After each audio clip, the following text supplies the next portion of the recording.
Hello friends, high সবাই কেমন আছো? আশা করি সবাই খুব ভালো আছো। তো আমি ভীষণ ভালো আছি। আজকে দুপুরবেলা কী খাওয়া দাওয়া হলো সেটাই তোমাদের সাথে একটু শেয়ার করতে চলে এলাম। তবে ভিডিওটা আপলোড করতে অনেকটা দেরি হয়ে গেল। এখন ঘড়ির কাঁটায় বাজে অনেকটাই, মোটামুটি 4টে বাজে এখন ঘড়ির কাঁটায়। তবে খাওয়া দাওয়া হয়েছে প্রায় 3টের দিকে। ভিডিওটাও আপলোড করতে অনেক দেরি হয়ে গেল। তবে এখন কিন্তু আমি অনেকটা তাড়াতাড়ি খাওয়া দাওয়া করি, কারণ সত্যি কথা আগে আগে অনেকটা দেরি হয়ে যেত। তো এখন একটু টাইমের মধ্যে চলার চেষ্টা করছি। তো যাই হোক, তাই সবাইকে এখনই শুভ দুপুর বলছি। তো দেখো, এখানে ডিমের ভুজিয়াটা আমি বানিয়ে নিয়েছি দেখতে পেলে। আর এখানটায় তেলের ওপরে দিয়ে দিয়েছি গোটা গরম মশলা, তেজপাতা, শুকনো লঙ্কা ফোড়ন দিয়ে, আর আলু আর গাজর তুলে দিয়েছি। তবে আমার ছেলের জন্য আমি বানিয়েছি কিন্তু আজকে বাংলা ফ্রাইড রাইস। কেন বাংলা ফ্রাইড রাইস বললাম সেটা তোমরা দেখতেই পাবে। দেখো, আলু আর গাজরটা ভাজা হচ্ছে, ওর মধ্যে আমি দিয়ে দিলাম নুন, আর এখানে কাজু আর কিশমিশ।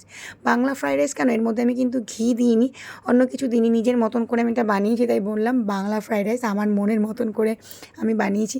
আর গাজর আর আলুটা দেখো ভাজা ভাজা হয়ে গেছে। এখানে কাজু কিশমিশটা ধুয়ে আমি তুলে দিলাম তেলের ওপরে। আর ওখানে ডিমের ভুজিয়াটা বানিয়ে রেখেছিলাম, ওটা এবার আমি দিয়ে দেবো তেলের ওপরে। যাই হোক, আমার ছেলে বলেছিল মা আমাকে ভাত ফ্রাই করে দাও। তাই জন্য আমি ভাত ফ্রাই না করে ভাবলাম যে চলো এইভাবে একটু বানিয়ে দিই নিজের মতন করে। তাই নিজের মতন করে একটু বানিয়েছি, নুন মিষ্টি দিয়ে, ঘি ছাড়াই, ডিমের ভুজিয়া দিয়ে। তো দেখো, এখানে ডিমের ভুজিয়াটা আমি দিয়ে দিলাম। আর চিকেন ছিল, চিকেনটা আমি ছেলে খাইনি। ছেলে বললো মা গরম গরম এটাই আমি খাবো। তবে তোমরাও এই রেসিপিটা ট্রাই করে দেখতে পারো, তোমাদেরও আশা করি ভালো লাগবে। তবে আমার ছেলে কিন্তু বললো ভীষণ ভালো হয়েছে, আমি খেয়ে দেখিনি কখনো, আমি নেক্সট দিন আবার ট্রাই করবো এটাকে। তো যাই হোক, নিজের মন মতন করে একটা নতুন কিছু একটা মনে করে বানালাম। আমি কিন্তু এরকম কোনো দিনই বানাইনি, ফার্স্ট টাইম আমি বানিয়েছি। আর আমার ছেলে বললো ভীষণ ভালো হয়েছে। আর আমি কী খেয়েছি সেটা তোমাদের সাথে শেয়ার করছি। আজকে ভোলেনাথের মাথায় জল দিয়েছি। খুব ইচ্ছে ছিল তারকেশ্বর যাব শ্রাবণ মাসে, কিন্তু এত পরিমাণ ভিড় হচ্ছে, তাই জন্য না সাহস পেলাম না। যাই হোক, ভোলেনাথ হয়তো আমাকে এখন ডাকছে না, তো আমি ভোলেনাথকে বলেছি এটাই যে আমি শ্রাবণ মাস কাটলেই আমি বাবার কাছে যাব, বাবার মাথায় জল দেবো।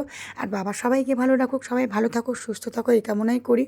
কারণ কি বলবো, তবে আমি পুরো শ্রাবণ মাসের প্রত্যেকটা সোমবারই উপোস করে বাবার মাথায় জল দিচ্ছি। ইচ্ছে ছিল তারকেশ্বর যাওয়ার, কিন্তু হয়ে উঠলো না। যাই হোক চলো, বাবার মাথায়, বাবা তো সব জায়গাতেই রয়েছেন, তো বাড়ির ভোলেনাথ রয়েছে, সেখানে আমি জল দিচ্ছি। তো দেখো, বেশ দেখতেও বেশ খুব সুন্দর হয়েছে। তোমরা কিন্তু পারলে একবার ট্রাই করে দেখো কেমন হলো, তোমরা অবশ্যই জানিও। আমার বাংলা ফ্রাইড রাইসটা রেসিপিটা তোমাদের কেমন লাগলো অবশ্যই জানিও। এত বড় ভিডিওতে না ভয়েস দিতে গেলে না খুব সমস্যা হয়ে যায়, জানো তো। যাই হোক, একটু উল্টোপাল্টাও হয়ে যায়, একটু মানিয়ে নিও। তো দেখো, এখানটায় আমি বানিয়ে নিচ্ছি কিন্তু আমার জন্য গোবিন্দভোগ চাল, আলু আর লঙ্কা দিয়ে ফেনা ফেনা ভাত, আর ঘি দিয়ে দিয়েছি। আমি না ঘিটা খুব একটা পছন্দ করি না, কিন্তু ফেনা ফেনা ভাত তো, তাই একটু ঘি দিয়ে আমি খেয়ে নিলাম। তো চলো সবাইকে টাটা। আর ফেনা ভাত খেতে তবে আমি খুব ভালোবাসি। চলো সবাইকে টাটা, সবাই ভালো থেকো, দেখা হয়ে যাবে আবার পরে।